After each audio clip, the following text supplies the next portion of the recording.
Hello everyone! In this week's video, I'm drawing myself into anime scenes. I was looking back at my videos and I realized it had been a really long time since I last drew myself into anime. More recently, I've been drawing myself into other things, or actually animating myself into scenes. So for this video, I thought it might be fun to go back to basics and draw myself into some anime, especially since there's a certain anime that many of you have been requesting.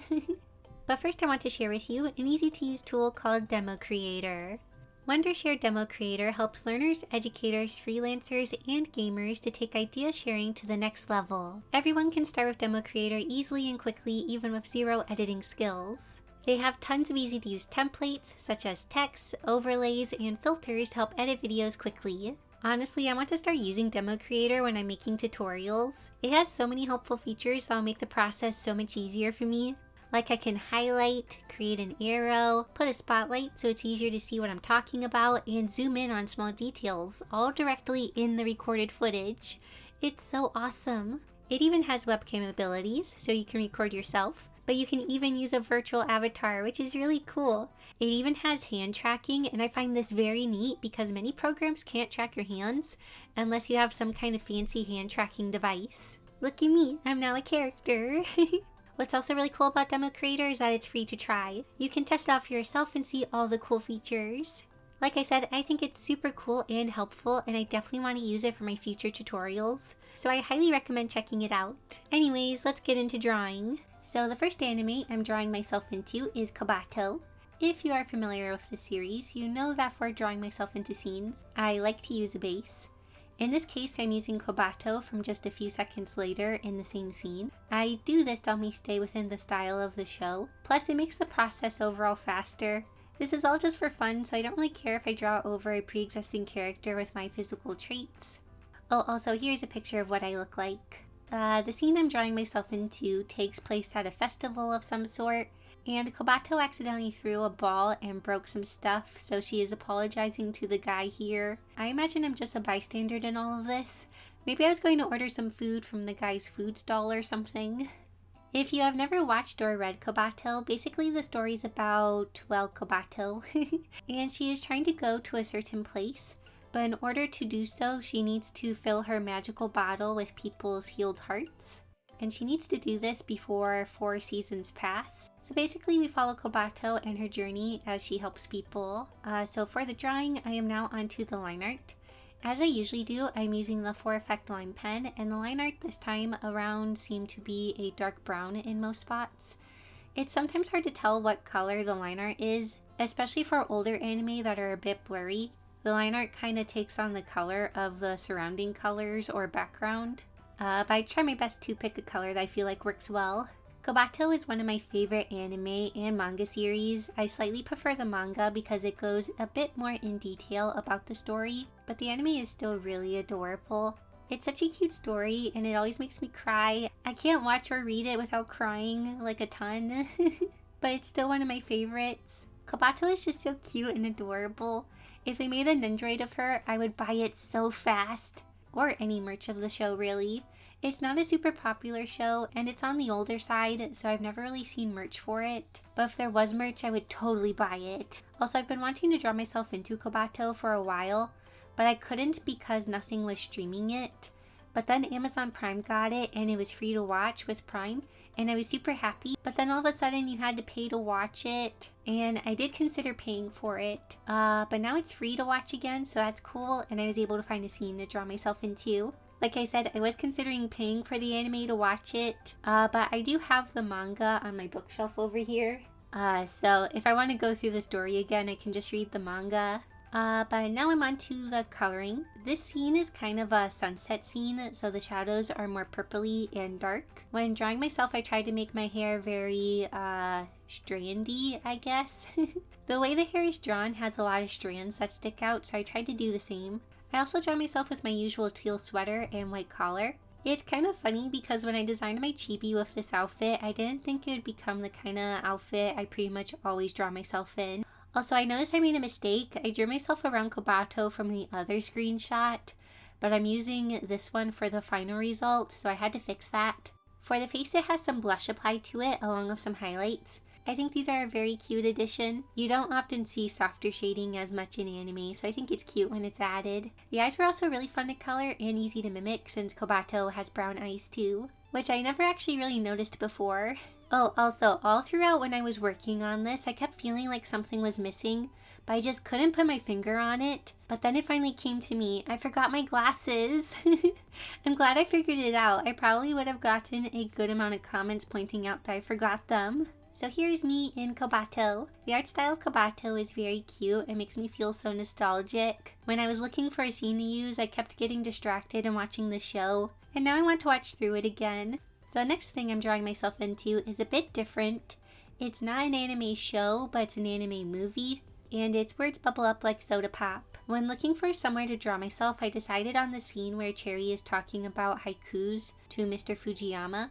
Cherry is working at a senior care center, so I thought I could work there with him or something. I don't know, this was a scene early on in the movie that kind of worked, so I went with it.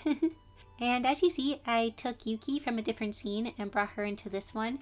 I had to look for a really long time to find something that would fit into the same perspective as this scene, and I found Yuki in this pose a good amount further into the movie. It was a bit tricky to use her as a base because she was wearing a mask, so I was using Cherry as a reference for drawing the nose and mouth. Also, because she was wearing a mask, my face shape starts out a bit weird looking, but I fixed it later on with the liquefied tool. I love the liquefied tool so much. It's a bit newer to Clip Studio Paint, but I don't know how I went so many years without it. I use it so much now. I probably rely on it a bit too much, honestly. Also, I usually do a sketch and then line art, but because this movie had a bit of a rougher line art look to it, I decided to go with just a clean sketch. This did make the sketching process take longer because I was trying to be cleaner, but I also didn't need to do the line art, so it kind of balances out. I do kind of like the rougher line art feel. It's very unique. I first watched this movie when I was sick a few months back. Since I was sick and I couldn't do much of anything, I binged watched anime movies on Netflix. I think this one was my favorite out of the ones I watched. It's just so cute and the characters are adorable, the art style is really neat, and the color palette is super unique. It was one of the first things I noticed about the style. Also, the animation is really good and the story is pretty cute. So if you have Netflix, I recommend checking it out.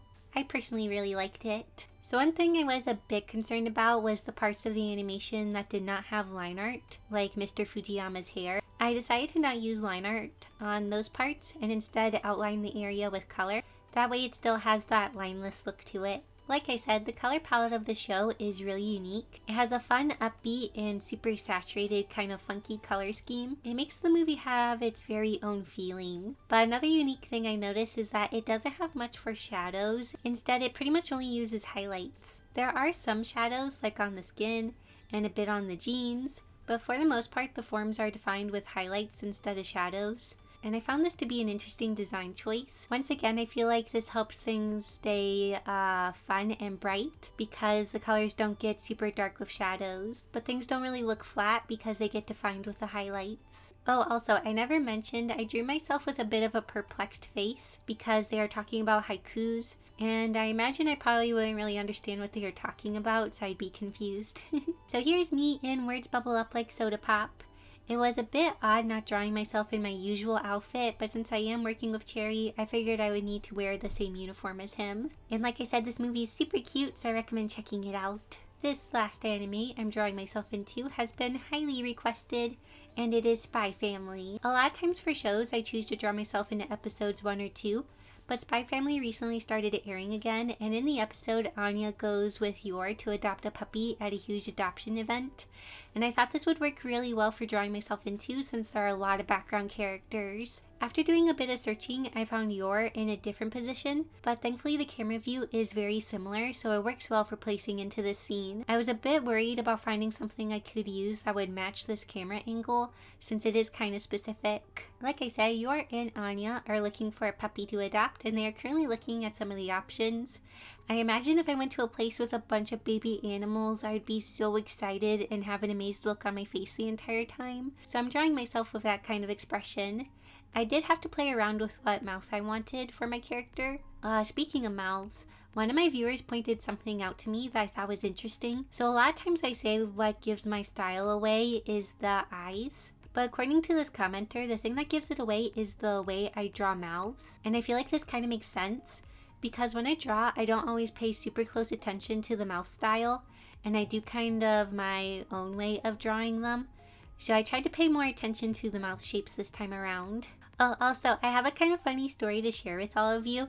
This happened a few months ago, but I didn't remember about it until I was working on this video. So one of the first anime I drew myself into was Haikyuu, since it's my favorite anime. Also, a random tangent about Haikyuu. I'm kind of sad we're only getting movies for the remaining content of the manga.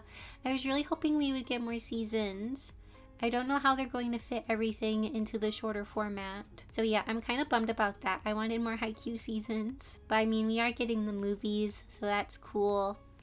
But yeah, I'm a bit disappointed. Anyways, back on topic. So I drawn myself into Haikyuu. And while several months later, I tried animating myself into a scene from Haikyuu. And I used the same design from the first time I drew myself into the show. And I posted my animation on TikTok and I got a comment saying something like, "But wait, I could have sworn I've seen that background character before." And then I had to explain that I've drawn myself into the anime before and that I wasn't an actual background character. Apparently they had seen my video where I drew myself into the show and they kind of forgot about it. So I am now manifesting myself into the anime universe. Maybe if I draw myself into enough Haikyuu scenes, people will just believe I'm a character of the show or something. So I do feel a bit bad that I'm not talking about the process for this drawing all that much. But it was a pretty standard process and it went really smoothly, so I feel like I don't have a ton to say about it. I did my sketch over Yor and added my features. For the line art, I'm using an off black, and the brush is the No Effect line pen set to the size 2.5. And I did have to draw myself around Yor and Anya, so that was a little extra work, but it wasn't anything I wasn't used to. So yeah, everything went pretty smoothly, thankfully. I do have to say I am happy that Spy Family is back. I miss Anya so much. I love her. She's so cute and adorable. I love her character and she's so funny. She makes amazing facial expressions.